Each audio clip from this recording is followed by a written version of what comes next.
Blood on the arena floor always looks black under the argon lights. Humanity was on the chopping block today, just another species waiting to be ground into cosmic dust by the sovereign empire. Their champion stood 8 feet tall, clad in biometric armor, laughing at our frail diplomats. "Defeat me, human, and I'll be yours," she mocked, her voice dripping with venom. The crowd roared, expecting a massacre. Then a tired mechanic with grease on his knuckles stepped forward. The air inside Station Archimedes always smelled like burnt copper and recycled sweat. It was a neutral zone, ostensibly. In reality, it was a slaughterhouse where lesser species signed away their planetary rights to avoid outright extinction. Ambassador Sullivan stood at the center of the negotiation ring, his cheap wool suit clinging to his back. He was sweating profusely. Across from him sat the delegation of the sovereign empire. They didn't sweat. They didn't fidget. They just stared, their heavy angular features, carved from generations of genetic optimization and endless, unyielding conquest. They wanted the mining colonies beyond Galaxy Titan. Humanity needed those colonies to survive the next decade. The math was simple, and the sovereign empire didn't care about humanity's math. "Your terms are unacceptable," Sullivan said. His voice echoed in the cavernous metallic amphitheater. It sounded thin, weak. The sovereign diplomat, a towering bureaucrat named Vesper, let out a sound that resembled grinding stone. It was a laugh. She wasn't just a diplomat. In the sovereign empire, you didn't get to hold a pen until you had proved you could hold a severed head. Vesper was a prime duelist. Her armor was a seamless mesh of black carbon and kinetic dampeners, hugging a frame built for localized devastation. "Unacceptable is a word used by those who have a choice," Ambassador Vesper said. Her English was flawless, unaccented, and utterly devoid of empathy. "You have no fleet to defend Titan. You have no allies in this sector. You have this room. And you have our tradition. The tradition. The right of proof." If a species wanted to contest a sovereign claim, they could put forward a champion. It was a barbaric loophole designed to give the illusion of fairness while ensuring total dominance. Sovereign champions didn't lose. Sullivan looked back at the human security detail. 4 Marines, good men, combat veterans from the Rim Wars. But against Vesper, they looked like children. General Bradley, commanding the detail, refused to meet Sullivan's eyes. Bradley knew the odds. A human punch wouldn't even register on Vesper's dermal plating. A sovereign strike would shatter a human spine like dry kindling. Vesper stood up. The hydraulic hiss of her armor cut through the silence of the room. She walked to the edge of the negotiation ring, her heavy boots cracking the reinforced polymer floor. She looked down at the Marines, a cruel smile stretching across her pale, rigid face. "Is this the best the Earth has to offer?" Vesper asked. She leaned against the railing, mocking casualness. "I expected warriors. I see frightened prey. Come now, one of you step into the ring. Just one." Silence. The Marines gripped their rifles, their knuckles white, but stepping into the ring meant dropping their weapons. It meant hand-to-hand combat. It meant suicide. Vesper threw her head back and laughed again, a harsh barking sound that made the alien spectators in the upper tiers stamp their feet in approval. "Tell you what, little humans," she purred, leaning forward until her face was inches from the energy barrier separating the ring from the gallery. "Make it interesting. Defeat me, human, and I'll be yours. My ship, my command, my life debt. bound to a frail, pink-skinned weakling. She gestured broadly, playing to her crowd. But when I break you, Titan is ours. Who wants to claim a sovereign warlord? Maka Cole. She was playing with her food. The humiliation was the point. Sullivan hung his head. Bradley swallowed hard, slowly reaching for the clasp of his uniform, preparing to throw his life away, just to save human dignity. Hey! The voice didn't come from the diplomatic pit. It came from the scaffolding above. Everyone looked up. Vesper frowned, her golden eyes narrowing. A man was climbing down the service ladder.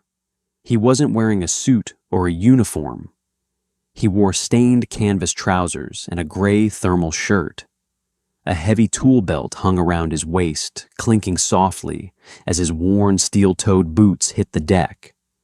His hands were black with lithium grease. His face was covered in a thin layer of grime, cutting a sharp contrast against his pale blue eyes. He didn't look like a soldier. He looked like a guy who had just spent 6 hours fixing a broken atmospheric scrubber, which he had. He unclipped his tool belt and let it drop to the floor. It hit with a heavy metallic thud. "I'm off the clock anyway," the man said. He cracked his neck, rolling his shoulders as he walked past the stunned Marines. "Wyatt, what the hell are you doing?" General Bradley hissed, grabbing the man's arm. Wyatt stopped. He looked at Bradley's hand, then up at the general's face. Wyatt's expression was flat, exhausted, the look of a man who had seen too much and was simply too tired to put up with any more bullshit. "Fixing a leak, General," Wyatt said softly. He pulled his arm free. He walked up to the energy barrier. Vesper stared down at him. She was a full 2 feet taller, a mountain of engineered muscle and synthetic plating. Wyatt looked like a stiff breeze would knock him over. He was lean corded with the kind of wiry muscle that comes from manual labor and skipped meals. "You," Vesper scoffed, "a laborer. They send a wrench monkey to fight for their survival." Wyatt wiped a smear of grease from his cheek with the back of his hand. He looked at her armor, tracing the joint lines with his eyes. "You talk too much," he said. "Open the gate." Vesper's smile vanished. Insulting a prime duelist was a capital offense in her culture. "I will mount your skull on my console," she snarled. She tapped the control panel. The energy barrier fizzled and dropped. Wyatt stepped into the ring. The floor of the arena was coated in a dense, magnetized sand designed to absorb the kinetic shock of sovereign combat. Wyatt's boots sank into it immediately. He dragged his feet, testing the friction, heavy, like fighting in a swamp. Vesper didn't wait for a bell. There were no bells here. She moved with terrifying speed. 1 second she was 10 feet away. The next she was a blur of black armor and pale flesh eclipsing the stadium lights above him. She threw a right hook. Wyatt didn't try to block it. Blocking that would have shattered his forearms. He dropped his weight, letting his knees buckle intentionally, and slipped under the massive fist. The wind from her punch ruffled his hair. It sounded like a passing mag train. He pivoted, driving his steel-toed boot hard into the side of her knee. It was a solid hit. It felt like kicking a fire hydrant. Pain shot up Wyatt's leg, settling deep in his hip. Vesper barely flinched. She spun, bringing the back of her fist around. Wyatt caught the glancing blow on his shoulder. The impact threw him backward. He skipped across the sand, tumbling head over heels before crashing into the hard boundary wall of the arena. The air left his lungs in a violent rush. The alien crowd roared. Above the ring, Sullivan buried his face in his hands. Wyatt lay there for a second, His shoulder throbbed with a deep, sickening heat. Dislocated, no, just bruised to the bone. He spat a wad of blood onto the gray sand, pushed himself up onto his knees, and took a slow, rattling breath. "Stay down, human," Vesper said, striding slowly toward him. She wasn't rushing now. The prey was wounded. She wanted to savor it. "It is a mercy," Wyatt wiped his mouth. He looked at her. Really looked at her. Sovereign biology was built for explosive power. They were ambush predators evolved on a high-gravity world. Thick dermal plating. Massive fast-twitch muscle fibers. But looking closely at her exposed neck, at the way the muscles pulsed under her pale skin, Wyatt noticed something. She wasn't sweating. Sovereign aliens didn't have sweat glands. They dissipated heat through heavy panting and thermal ridges on their backs, which were currently covered by her heavy armor.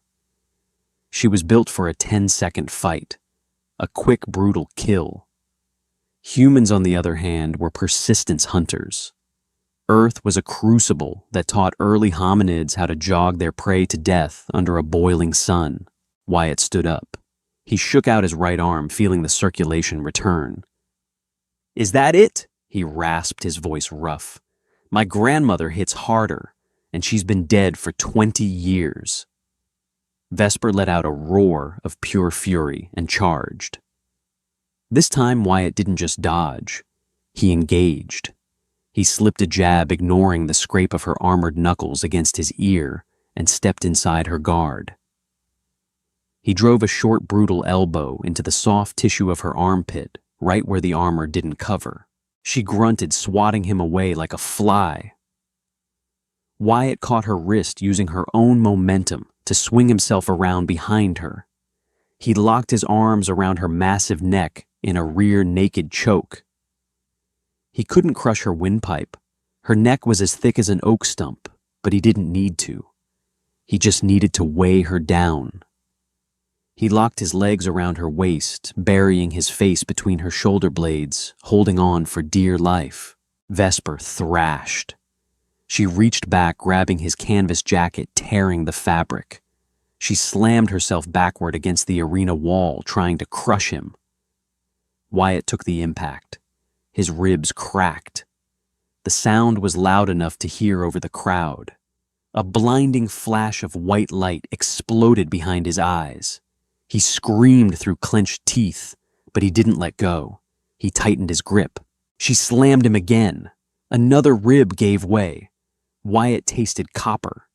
His vision blurred, swimming with dark static-filled patches. Just hold on, he told himself. Make her work. Make her burn. Vesper growled a deep, vibrating sound that rattled Wyatt's teeth. She grabbed his hair, pulling his head back, and threw herself forward, flipping him over her shoulder. Wyatt hit the sand hard. He gasped, curling into a ball, as Vesper brought her armored boot down toward his chest. He rolled blindly. The boot struck the floor where his heart had been a fraction of a second before cracking the polymer plating beneath the sand. Wyatt scrambled to his feet, clutching his side. He was breathing heavy, his shirt soaked with sweat and blood. He looked at Vesper. Her chest was heaving. Her mouth was open, pulling in massive, ragged gulps of air. The pale skin of her face was flushed with a deep, mottled purple. She was overheating. Wyatt smiled. It was a grotesque, bloody thing, his teeth red, his left eye swelling shut. But it was genuine. "Running warm, Your Highness?" he asked. The silence in the arena was absolute. The alien dignitaries in the stands had stopped cheering. They stared down at the pit, watching a sight they had never seen in 1,000 years of sovereign history. A prime duelist was struggling to breathe. Vesper stared at Wyatt.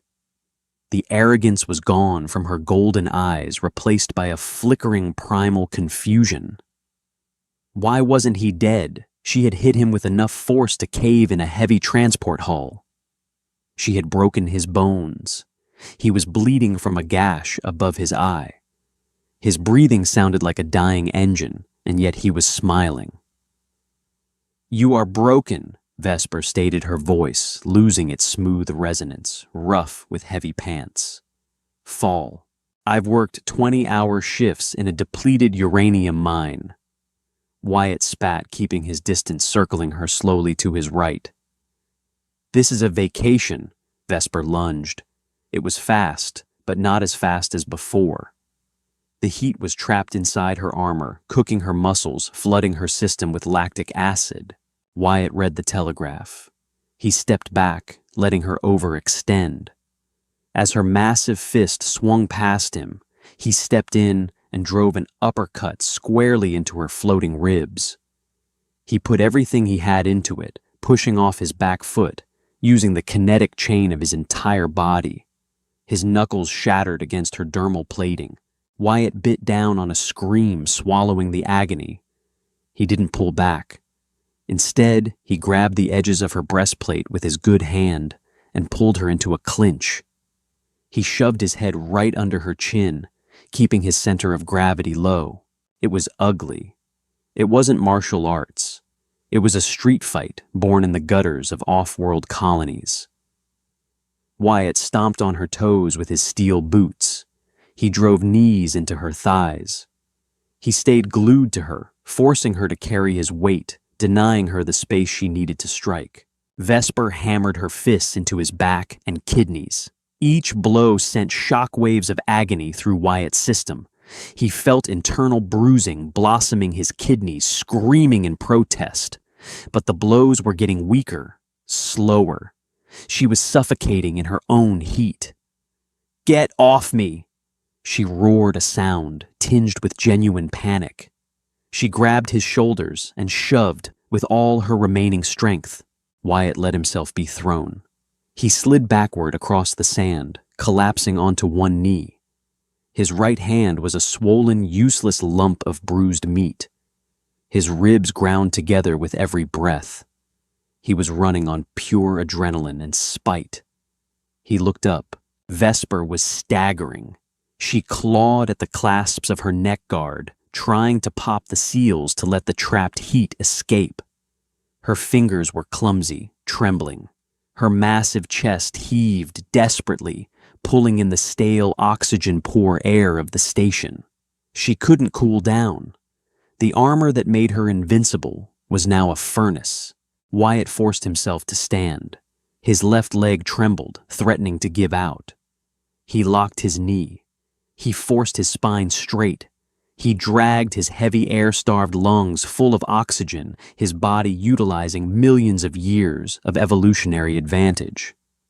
He was sweating rivers, cooling his core, regulating his temperature. He was battered, but his engine was still running. He began to walk toward her. Slow, deliberate steps. Vesper watched him come. The realization hit her like a physical blow. This fragile, soft-skinned creature wasn't trying to beat her in a fight. He was outlasting her. He was going to walk her to death. "Stay back," she gasped, raising her hands. It wasn't a fighting stance. It was a warding gesture. Wyatt didn't stop. He walked right up to her. Vesper swung a clumsy, exhausted backhand. Wyatt simply ducked under it. He stepped into her guard, grabbed the heavy cables powering the biometric servos on her chest plate, and ripped them out with his left hand. Sparks showered the sand. With a mechanical groan, the armor locked up suddenly dead weight. Vesper collapsed to her knees, the extra 300 pounds of inert metal driving her into the dirt. She looked up at Wyatt. Her golden eyes were wide, unfocused, terrified. She couldn't lift her arms.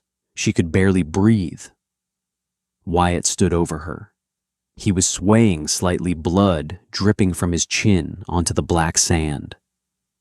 He looked down at the sovereign champion, the terror of the Titan sector, now kneeling before a maintenance worker. "You said, if I win..." Wyatt wheezed, leaning down so his face was inches from hers. "You're mine," Vesper stared at him, the pride completely stripped from her face. She bowed her head, exposing the back of her neck in the universal sovereign gesture of total surrender. "I yield," she whispered. The medical bay on Station Archimedes felt less like a hospital and more like a meat locker. The air was frigid, smelling sharply of iodine and burnt ozone from the automated surgical lasers. Wyatt sat on the edge of a stainless steel bio bed, staring blankly at the far wall. His chest was wrapped tightly in a rigid synthetic compression cast. His right hand was buried in a cryo sleeve numbing the shattered knuckles. Every time he breathed a dull, agonizing spike of heat shot through his torso. He didn't feel like a savior. He felt like a man who had just been run over by a freight train. The automatic doors hissed open. Ambassador Sullivan hurried into the room, followed closely by General Bradley. Sullivan looked entirely out of place in the sterile environment. His face flushed his tie askew. He looked like a man who had just won the lottery, but lost the ticket, then found it again in a burning building. Wyatt Sullivan breathed, stopping at the foot of the bed. He looked at the mechanic as if he were staring at a ghost. I don't even have the words. You did it. The sovereign delegation has formally withdrawn their claim. The Titan colonies are ours. The treaty is being drafted as we speak. That's great, Ambassador, Wyatt rasped. His throat was sandpaper. Do I get overtime for this because I was supposed to clock out 4 hours ago and I'm pretty sure my union rep is going to have a stroke? Bradley didn't smile. The old soldier stepped forward, his eyes scanning Wyatt's battered body. It's not that simple, son. You didn't just win a boxing match. You invoked the right of proof, and by sovereign law to the victor go the spoils. Wyatt squinted through his one good eye. The left was swollen completely shut, a landscape of purple and black bruising. I don't want their money, just cover the medical bills. They don't deal in money for blood debts, Bradley said, his voice dropping low. They deal in property and flesh. Before Wyatt could process the ominous tone, the heavy blast doors of the medbay wrenched open. The station's security alarms gave a brief panicked chirp before being manually overridden. Vesper walked in. Without her armor, she was somehow even more terrifying. The massive biometric suit had added bulk, but without it, the sheer raw, corded power of her physique was on full display. She wore a simple dark gray tunic and loose trousers, exposing arms thicker than Wyatt's thighs, crisscrossed with silver jagged battle scars. Her skin was still flushed, a dull pink from the severe overheating, and a heavy bruising shadowed her jawline where Wyatt had managed to land a hit. She stopped 3 paces from the bed. Sullivan immediately stepped backward, his back hitting the wall. General Bradley rested a hand near his sidearm, a purely theatrical gesture. A bullet would just make her angry. Vesper didn't look at them. Her golden eyes were locked onto Wyatt. She moved with a stiff, painful rigidity. Wyatt had cracked her pride, but he had also battered her physical frame in a way she had never experienced. Slowly, deliberately, Vesper reached behind her back. Bradley tensed. She drew a massive, curved ceremonial dagger. The steel was black, etched with crimson acid burns. She didn't raise it to strike. Instead, she flipped it, offering the leather-wrapped hilt toward Wyatt, and sank onto one knee. The heavy thud of her kneecap hitting the linoleum echoed in the quiet room. The rite is complete, Vesper said. Her voice was a low, rumbling baritone, devoid of its earlier mocking venom. It sounded hollow. I am Vesper, prime duelist of the Third Fleet. My life is forfeit. My ship, the Gravemaker, is yours. My crew is yours. My blood is yours. She bowed her head, exposing the thick, vulnerable muscles of her neck. Wyatt stared at the offered blade. Then he looked at Sullivan. "Tell her I don't want a ship. I live in a studio apartment in Sector 4. I don't even have a parking space." "You don't understand," Sullivan whispered frantically. "If you reject her oath, you reject the outcome of the right. The treaty is voided. They will take Titan, and they will execute her for bringing shame upon the Empire." Wyatt looked back down at Vesper. She was perfectly still, waiting for him to either take the knife and accept her servitude or strike her down. She was a weapon forged in a culture of absolute brutality, suddenly handed over to a man who fixed air conditioning units. Wyatt sighed. It rattled his broken ribs, and he winced, a sharp hiss escaping his teeth. He reached out with his left hand, his good hand, and gripped the hilt of the dagger. It was absurdly heavy. "Fine," Wyatt said, pulling the knife from her grasp. He tossed it onto the metal tray next to his bed. It landed with a loud clatter among the sterile gauze. "Get up. The floor is cold and you look ridiculous." Vesper raised her head. Confusion rippled across her harsh features.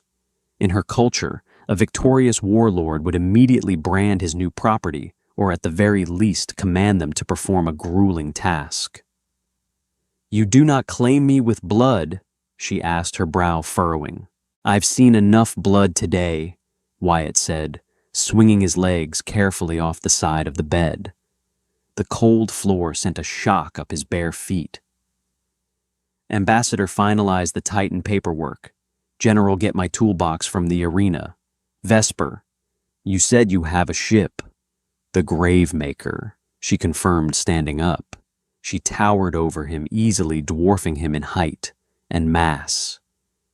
"A Dreadnought-class warship, fully crewed." "Does it have an auto-dock?" Wyatt asked, clutching his ribs. "Because this station's medical gel smells like week-old tuna, and I need a better painkiller if I'm going to survive the week." Vesper stared at him. "You command a sovereign dreadnought, and your first order is medical supplies." "No," Wyatt said, looking up at her with a tired, cynical smile. "My first order is that you get me a damn coffee. Then we go see your ship." Docking Bay 9 was designed for heavy commercial freighters, but the Gravemaker made the cavernous space look claustrophobic. It was a terrifying piece of architecture. It didn't look like it was built to fly. It looked like it was forged to tear through planets. The hull was a matte light-absorbing black, covered in brutal angular plating and bristling with kinetic railguns. Wyatt stood at the bottom of the boarding ramp, leaning heavily on a cane the station doctor had forced upon him. He was wearing his stained canvas trousers and a fresh thermal shirt, his heavy winter coat draped over his shoulders to accommodate the bulky cast on his chest. "Charming," Wyatt muttered, looking up at the belly of the beast. Vesper stood beside him. She had remained silent during the transport from the medbay. The cognitive dissonance was clearly tearing her apart. She was a predator, an apex killer leashed to a fragile, broken prey creature who limped when he walked. "The crew has been informed of the transfer of power," Vesper said stiffly. "They will not challenge you. It is the law."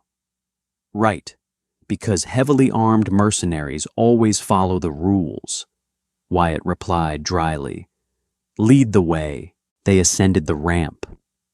The interior of the Gravemaker was a sensory assault. The lighting was a dim, aggressive crimson.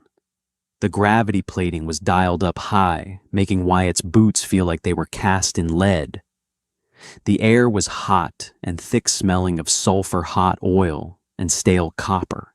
A dozen sovereign warriors stood in the airlock corridor. They were massive, clad in heavy armor, their faces scarred and hardened. When Vesper stepped inside, they instinctively straightened. When Wyatt limped in behind her, a collective low growl rumbled through the corridor. It sounded like a pack of wolves eyeing a wounded deer. The largest of them, a scarred veteran whose face was half covered by a cybernetic optic unit, stepped forward.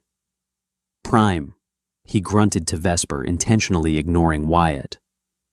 "The fleet is waiting for our departure vector. Do we return to the home world to cleanse this shame?" Vesper stiffened. "Watch your tongue, Richter. The right is binding.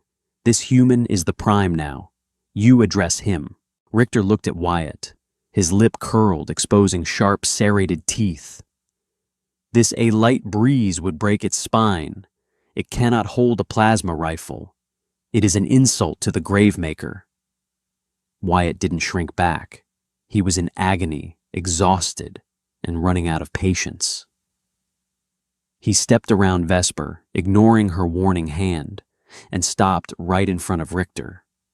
He had to crane his neck to look the alien in the eye. "You're the first officer?" Wyatt asked. "I am the master of arms," Richter growled, leaning down. "I kill those who displease the Prime." "Great," Wyatt said, tapping his cane against the metal floor grating.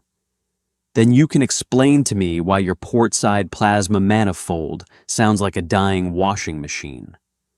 Richter blinked. The aggressive posturing faltered for a fraction of a second. "What?" When we walked up the ramp, Wyatt said, his voice flat, professional, and entirely devoid of fear.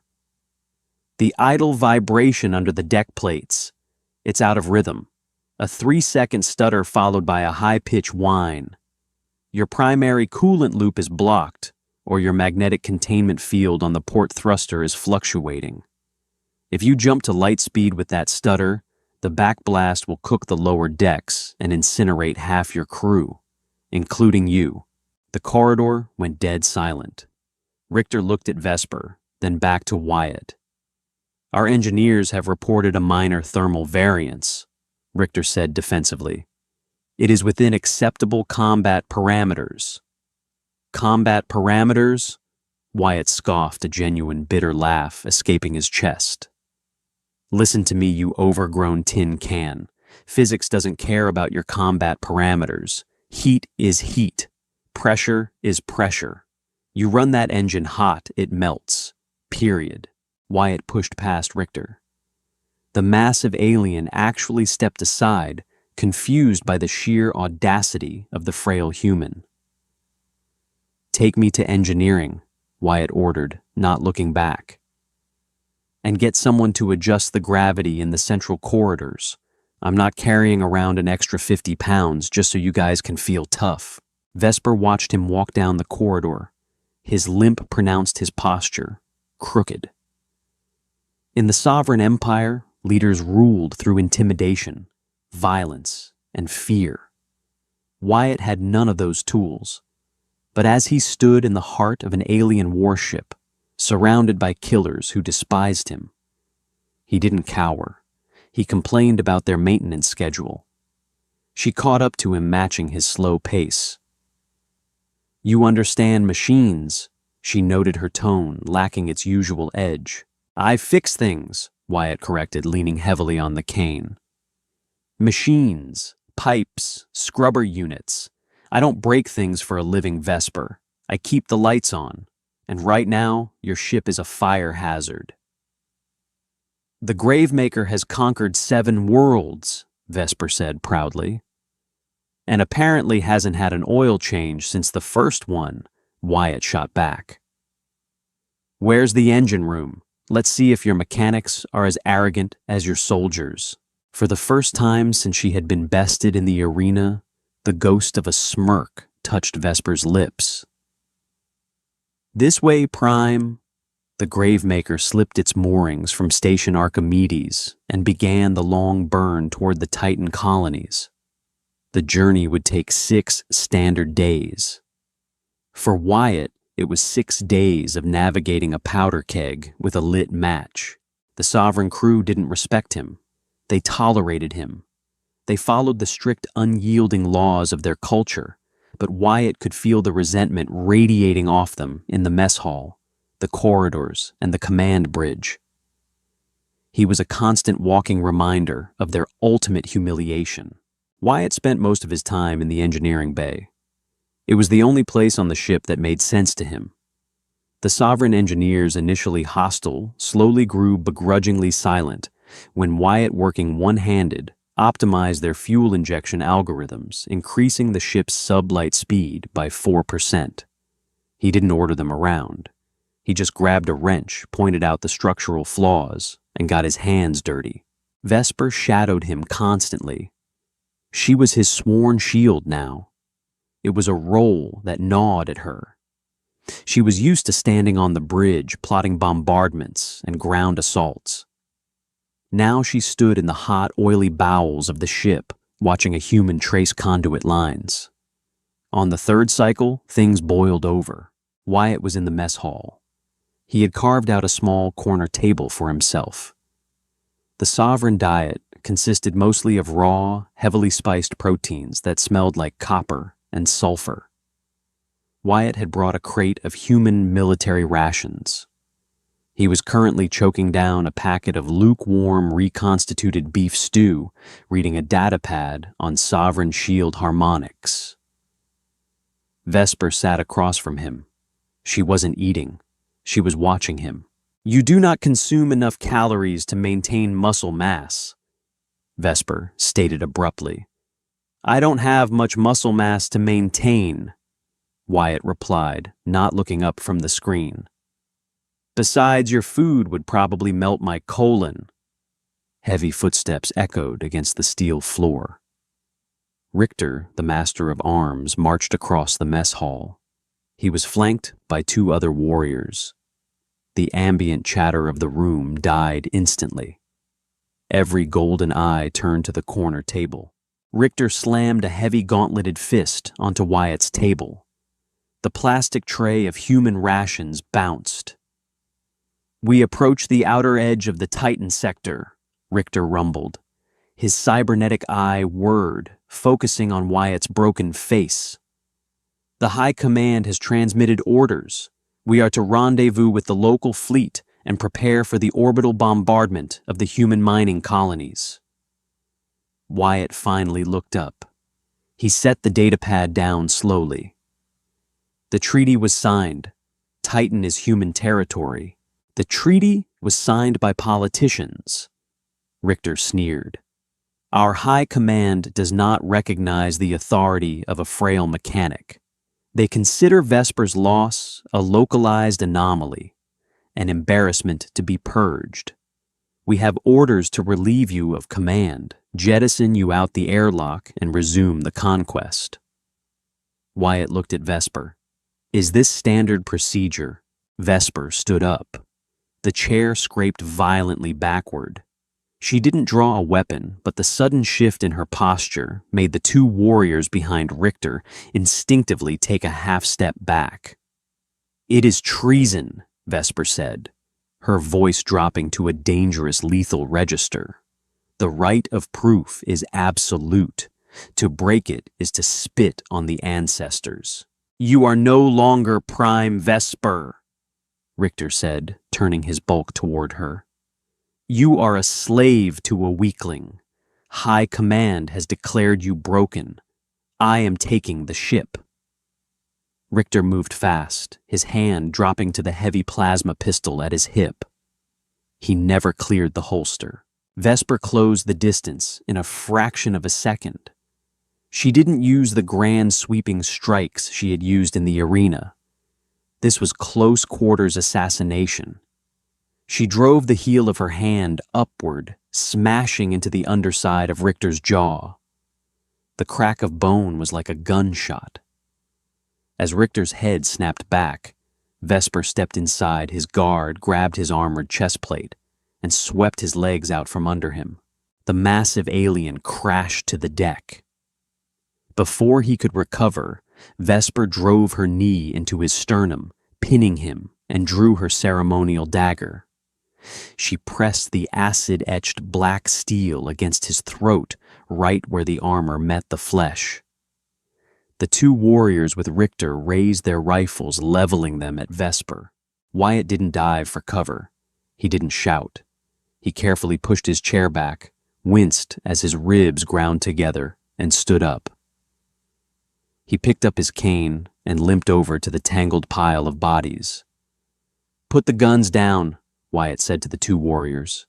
His voice wasn't loud, but it cut through the tension like a razor. They hesitated, their eyes darting between Richter Vesper and the battered human. "I said put them down," Wyatt repeated, tapping the steel tip of his cane against the deck plating. "Unless you want to explain to the engineering chief why his entire plasma containment grid is rigged to a dead man's switch on my datapad." The warriors froze. Vesper looked up at him, her eyes wide. "It's a lie, obviously," Wyatt said, casually looking down at Richter.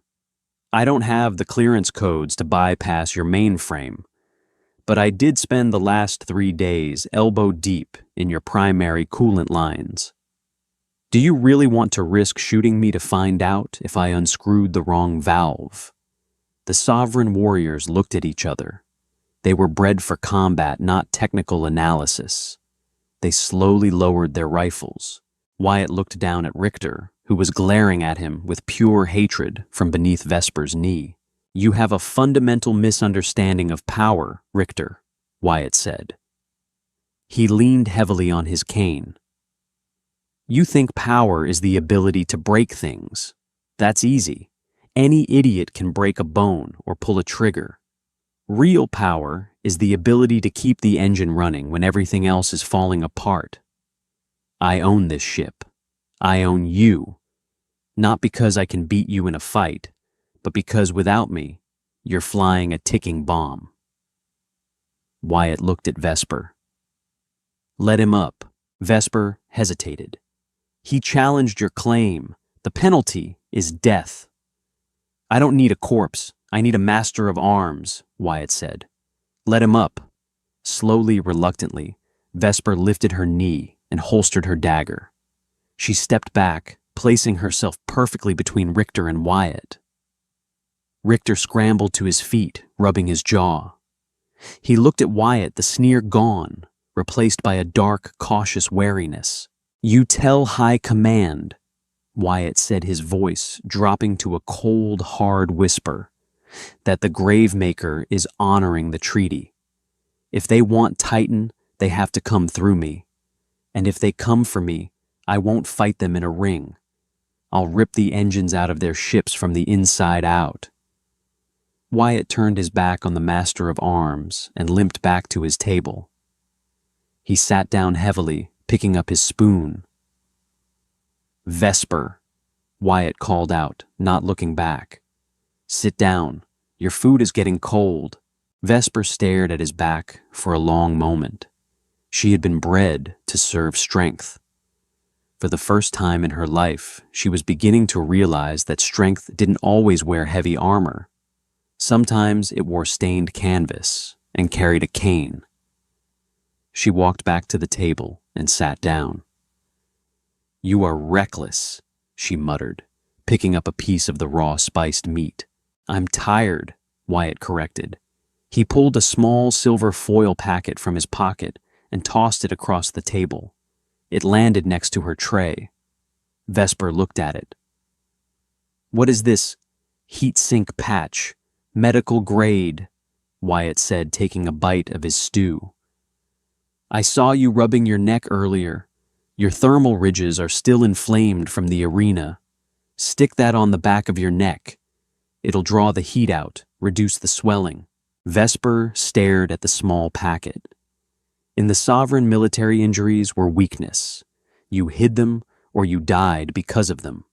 No one offered relief. "Why do you care if my ridges are inflamed?"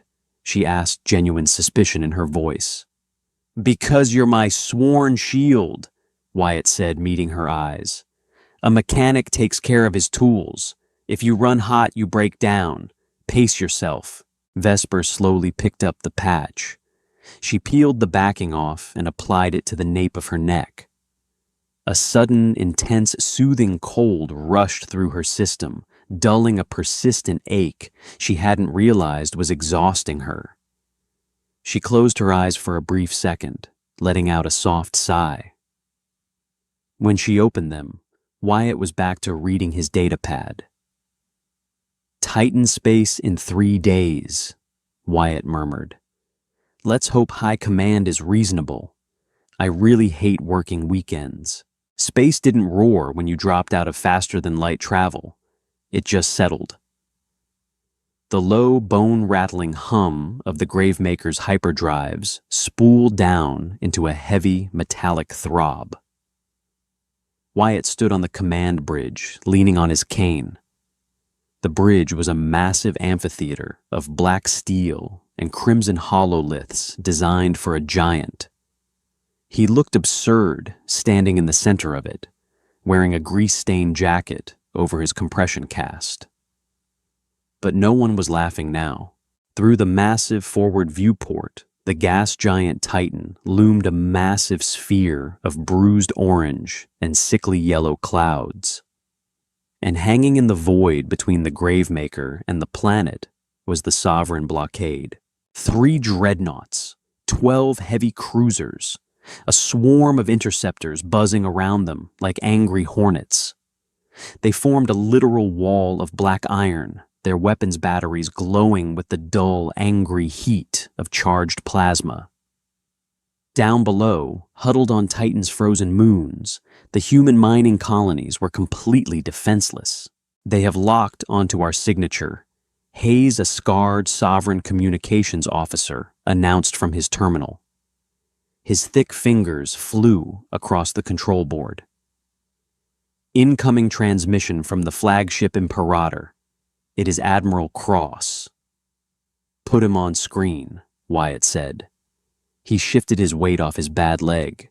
His ribs were throbbing a dull, relentless ache that the station's painkillers were barely managing. The main hololith flickered. The image of Admiral Cross materialized. He was older than Vesper, his face a map of deep-set battle scars and cybernetic plating.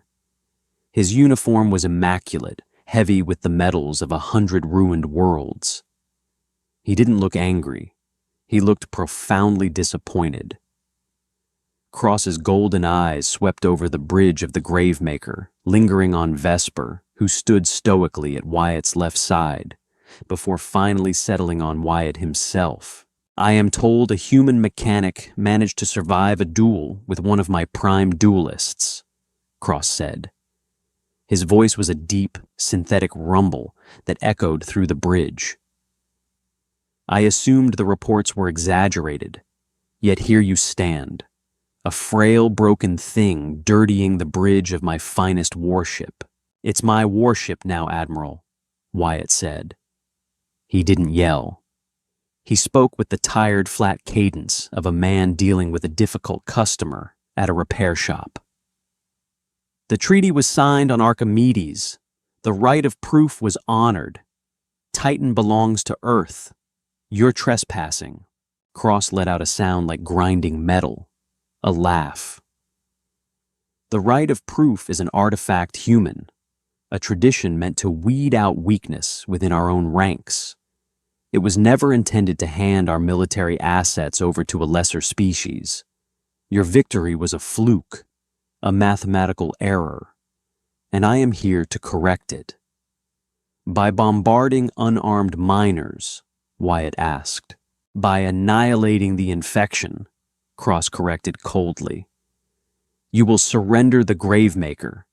You will order Vesper and the crew to stand down and prepare for execution for their treason. If you do this, I will make your death quick. If you resist, I will burn this ship to slag, and then I will glass your colonies until the ice boils." The bridge of the Gravemaker fell dead silent. Every crew member looked at Wyatt. Richter stood by the weapons console, his cybernetic eye whirring softly. He had his hand on the firing controls, waiting. Vesper looked down at Wyatt. She knew the capabilities of the Gravemaker. It was a monster, but against 3 identical dreadnoughts and a dozen cruisers, it was suicide. Wyatt sighed. It was a long, ragged sound. He reached up and rubbed the bridge of his nose right between his bruised eyes. "Admiral," Wyatt said, his voice dropping into a register of pure, exhausted frustration. "Do you have any idea how much maintenance a dreadnought requires?" Cross frowned. The question was so entirely outside his frame of reference that it short-circuited his posturing. "I've spent the last 6 days tearing through the diagnostic logs of this ship." Wyatt continued, leaning forward on his cane. "You, Sovereign, build your ships like you build your armor. Big, heavy, and hot. You rely on sheer mass and thermal brute force to win fights. You push your plasma manifolds to 120% capacity just to keep your shields up. It's terrible engineering. I have no interest in the ramblings of a laborer," Cross snarled. "Weapons free. Prepare to die human." "Cut the feed," Wyatt ordered. The hololith snapped black. Wyatt turned to the crew. They were looking at him with a mixture of terror and anticipation. They were bred to die in battle, but dying for a human felt wrong. "Richter." Wyatt said, his voice suddenly sharp, cutting through the heavy air of the bridge. "Divert all auxiliary power from the forward railguns. Route it directly into the primary coolant loop." Richter hesitated. "Prime, without the forward railguns, we have no offensive capability. We cannot break their shields." "I didn't ask for a tactical assessment, Richter. I told you to route the power," Wyatt barked. "Hayes broadcast a wideband telemetry jammer. Blind their short-range targeting scanners. Make them rely on thermal tracking. They will lock onto our engine heat instantly," Hayes warned, his hands hesitating over the console. "That's exactly what I want," Wyatt said. He looked at Vesper. "Take the helm. Bring us in close, right into the center of their formation." Vesper's golden eyes widened. "That is the kill box. They will have firing solutions from all sides. They're going to shoot at us no matter where we go." Wyatt said, a grim, bloody smile pulling at the corner of his bruised mouth. "Let's give them a target they can't miss. Punch it." The Gravemaker surged forward. The massive engines burned with a furious, blinding blue light, accelerating the dreadnought directly into the teeth of the Sovereign blockade. Space around Titan immediately lit up. Crimson streaks of superheated plasma tore through the dark, slamming into the Gravemaker's forward shields. The entire ship shuddered. Wyatt stumbled, his bad leg giving out, and he caught himself hard on the tactical console. He gritted his teeth against the spike of agony in his ribs. "Shields at 80%, Richter shouted over the wailing klaxons. "They are targeting our central mass. We cannot sustain this barrage. Hold your course, Vesper." Wyatt ordered, his knuckles white as he gripped the console. "Get us right in the middle of them." Through the viewport, the enemy dreadnoughts loomed larger, their massive hulls blotting out the stars. The cruisers were flanking them, pouring sustained fire into the Gravemaker. The noise inside the ship was deafening, a relentless percussion of kinetic impacts and screaming alarms. Shields at 40%. Integrity failing. Richter roared. "Prime, we must fire back." "Not yet," Wyatt said softly. His eyes were locked on a small diagnostic screen. He was watching the thermal output of the enemy fleet. The Sovereign relied on overwhelming firepower. To sustain that fire, their ships were running their reactors at maximum output. The void of space was cold, but it was a terrible conductor of heat. The only way to stop a warship from melting itself from the inside out was through massive external thermal radiators, giant venting panels that bled the excess heat into the vacuum. Vesper, bring us to a dead stop, right between the 3 dreadnoughts, Wyatt commanded. Stopping, Vesper confirmed. The ship groaned in protest as the reverse thrusters fired, arresting their momentum. They were now parked dead in the center of the Sovereign formation. A sitting duck. Shields at 10%, Richter yelled. Next volley will breach the hull. Hayes. Wyatt said, his voice deathly calm. Cut the telemetry jammer. Cutting jammer. Richter, vent the primary coolant loop. Richter turned to look at him, genuine horror on his scarred face. If we vent the coolant loop, our reactor will go critical in 3 minutes. We will burn alive. Vent it, now, Wyatt ordered. Richter slammed his fist down on the manual override. On the exterior of the Gravemaker, massive exhaust ports blew open. Millions of gallons of super-chilled, pressurized liquid helium and synthetic coolant vented directly into the vacuum of space. It instantly flash froze, creating a massive expanding cloud of dense sub-zero vapor that swallowed the Gravemaker and rapidly rolled outward, engulfing the 3 Sovereign dreadnoughts and the closest cruisers. They have stopped firing, Hayes reported. Of course they did, Wyatt muttered, coughing, as the ambient temperature on the bridge spiked. They can't see us. Their optical sensors are blinded by the vapor cloud, and their thermal trackers are completely washed out by the ambient cold. But Prime, Vesper said, sweat finally beginning to bead on her pale forehead as the heat inside the Gravemaker began to rise dangerously. We are blind as well, and our reactor temperature is climbing exponentially. We have no coolant. I know, Wyatt said. He looked at Richter. Now reverse the intake valves on the thermal radiators. Open them all the way. Richter's single biological eye widened in sudden, horrifying comprehension. He didn't argue this time. He just did it. The Gravemaker didn't fire a single weapon. Instead, it weaponized thermodynamics. By opening its own massive thermal intake valves in the center of the sub-zero vapor cloud, the Gravemaker created a localized, intense vacuum of pressure. But more importantly, the vapor cloud itself, originally freezing, was now acting as an insulating blanket across the entire combat zone.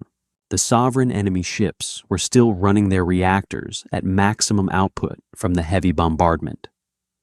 They needed to vent their massive heat into the cold vacuum of space. But there was no vacuum anymore. There was only a dense insulating cloud of gas. Enemy thermal signatures are spiking, Hayes yelled, his voice cracking with disbelief. Outside, the enemy dreadnoughts were glowing. Without the ability to vent their heat into empty space, the heat fed back into their own systems. Their massive thermal radiators designed to bleed heat were choking on the dense insulating vapor cloud. Their plasma manifolds are buckling, Richter said, staring at his tactical display in awe. Their weapon systems are automatically shutting down to prevent catastrophic meltdown. The cruisers are dead in the water. Just like in the arena, Vesper whispered, looking at Wyatt. You didn't overpower them. You let them cook themselves. You guys fight angry, Wyatt said, wiping a line of sweat from his forehead. His shirt was soaked. The bridge was becoming a sauna. Angry burns hot, hot breaks down. Prime. Richter said, a note of genuine panic entering his voice. Our own reactor is at critical mass. We are cooking ourselves as well. Core breach in 60 seconds. Wyatt looked at the master console. He punched a few keys, bypassing the safety protocols. Hayes opened a channel to Admiral Cross. Wide broadcast. Let the whole fleet hear it. Channel open, Hayes said. Wyatt grabbed the comms receiver. He leaned heavily on his cane, the heat making him lightheaded. Admiral Cross. Wyatt said, his voice echoing across the comms of 30 dying warships. Your fleet is currently experiencing catastrophic thermal overload. Your weapons are offline. Your life support is failing. In about 40 seconds, your reactors are going to melt through your hulls. You have one option to save your crews. Static hissed over the line before Cross's voice came through. It was strained, panicked, the sound of a man watching his invincible armada suffocate. You will burn with us, human. No, I won't, Wyatt lied smoothly. He didn't tell them that the Gravemaker was 30 seconds away from identical destruction. I vented my coolant. You didn't. I'm just sitting in a warm bath. You're in a pressure cooker. What do you want? Cross choked out. Full system shutdown, Wyatt demanded. Power down your reactors, drop your shields, retract your thermal radiators, surrender the fleet, and acknowledge the treaty. Do it now or burn. 10 seconds passed. 20. The heat on the bridge of the Gravemaker was excruciating. The metal floor plates were hot enough to burn bare skin. Vesper was panting heavily, her body remembering the trauma of the arena. Prime, Richter warned. 10 seconds. Wyatt didn't blink. He stared at the comms unit. Break. Come on, break. All ships. Cross's voice finally came through defeated broken. Initiate emergency reactor shutdown. We surrender. Across the vapor-filled void, the angry glowing lights of the Sovereign dreadnoughts suddenly went dark. The massive engines died. The ships became drifting, inert hulks of iron. Wyatt exhaled a long, shaky breath. Richter, cycle the auxiliary coolant reserves. Open our vents and blow the vapor cloud away. Let's get some air in here. The Gravemaker shuddered as the backup systems kicked in, blowing the insulating gas away and finally venting its own lethal heat buildup into the cold, welcoming vacuum of space. The temperature on the bridge immediately began to drop. Wyatt collapsed back into a heavy command chair. He let his cane clatter to the deck. He closed his eyes, his chest heaving, every muscle in his battered body screaming in protest. They had won. He hadn't fired a single shot, and he had broken the pride of the Sovereign fleet. The aftermath was a logistical nightmare, which, ironically, was exactly where Wyatt felt most comfortable. Admiral Cross and the commanding officers of the Sovereign blockade were transported to the Gravemaker and placed in holding cells. The rest of the enemy fleet remained powered down, drifting silently above Titan, while Earth's sluggish, woefully under-equipped defense ships finally arrived to secure the airspace and oversee the surrender. Wyatt didn't stay on the bridge for the victory lap. Once the auxiliary cooling systems were stable, he left Vesper in charge of the orbital holding pattern and took the elevator down to the belly of the ship.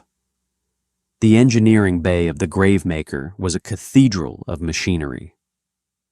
Massive plasma conduits pulsed with blue light. The air smelled of ozone and hot metal. Wyatt was sitting on an overturned supply crate, staring at a disassembled grav-plating servo. His right hand was still in the cryo sleeve, so he was awkwardly using a hydrospanner with his left hand trying to realign a stripped gear. He didn't hear Vesper approach over the roar of the engines. She stood there for a moment watching him. She had just finished negotiating the terms of internment with the Earth military commanders. She had spoken with generals and politicians who looked at her with terror and awe. But the man who owned her, the man who had just outmaneuvered the deadliest armada in the sector, was sitting on a box fixing a busted floor panel. The Earth Defense Fleet has secured the perimeter, Vesper said quietly. Wyatt jumped slightly, nearly dropping the spanner. He looked up, squinting through his one good eye. Good. Tell them to keep their distance. If they try to tow these dreadnoughts with their standard tugs, they'll snap the tractor beams. Vesper walked over and sat down on a neighboring crate. It groaned under her immense weight. She wasn't wearing her armor. She looked tired, but the tension that had gripped her since the arena was gone. There was a strange peace in her golden eyes. "You bluffed," Vesper said softly. "Admiral Cross believed you had a tactical advantage, but our reactor was seconds away from melting down. If he had waited 10 more seconds, we would have died." "Yeah," Wyatt admitted, tossing the spanner onto a rag. "But I knew he'd break first. Sovereign officers are bred to win. They don't know how to handle a situation where they're losing control. They panic. I just gave him a reason to panic." Vesper looked at the massive engines humming around them. "The crew. They are talking. Richter has been walking the lower decks. He is telling the warriors what happened on the bridge." "Is he planning another mutiny?" Wyatt asked dryly. "No," Vesper said, looking back at him. Her expression was solemn, almost reverent. "He is telling them that you are a sorcerer of machines, that you defeated the fleet by controlling the void itself. They are terrified of you, Wyatt." "Great! I don't want them terrified. I want them to follow the damn maintenance schedules." Wyatt sighed, rubbing his face. "Fear makes people stupid. I need them smart. We have a lot of broken stuff to fix." Vesper leaned forward. "They do not understand you. I do not fully understand you. In our culture, the strong conquer the weak, and the weak serve or die. But you are physically broken. You cannot lift a rifle, yet you hold the leash." "Because strength isn't just muscle, Vesper," Wyatt said. He pointed his good hand at the massive plasma conduit above them. "That pipe channels enough energy to vaporize a city. It's the strongest thing on this ship. But if a single 2-inch valve fails, that pipe kills us all. The valve isn't strong, but it is necessary." He looked at her, his pale blue eyes piercing through the bruised, swollen flesh of his face.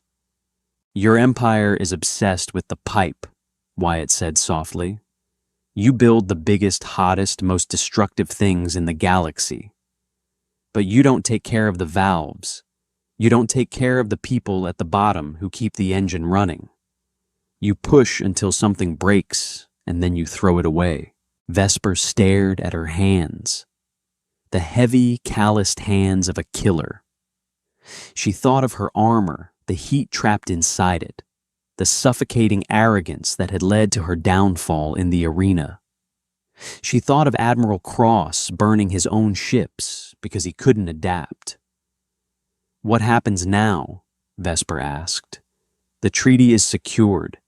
Titan is yours. You are rich beyond measure. You do not need to stay on this ship."